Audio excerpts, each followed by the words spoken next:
ցավոք սրտի մեր, այսպես ասեմ, ավանդական ընդդիմադիր ուժերը բավականին ժամանակ բաց թողեցին 2021-ից հետո հատկապես ավելի շատ էմոցիոնալ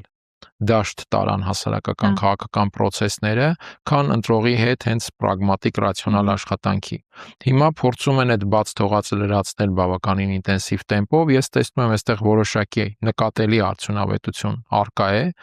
եւ եթե շարունակվի այդ հետևողականությունը այս եզրագծային միջավայրում, պաշտոնական քարոզչության շրջանում, ապա մենք թերևս կունենանք 2018-ից հետո այսպես ասեմ, արդյունքի տեսանկյունից ամենաանկանխատեսելի ընտրական process-ը եւ քվեարկության ինտրիգ կունենանք։ Եթե այդ հետևողական եւ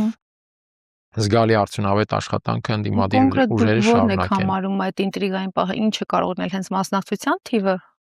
ոչ միայն մասնակցության թիվը, որովհետեւ մասնակցությունը իհարկե ինքնին շատ կարևոր է, տանել հնարավորինս շատ ընտրող տեղամաս, տանել ոչ թե բառի բուն իմաստով, այլ հենց մոտիվացնել ընտրողին։ Եվ իհարկե նաև ընտրողի քվեարկությունը այնպիսի դասավորվածություն ունենա, որ այդտեղ ոչ թե ձայների փոշիացումը լինի ավելի շոշափելի,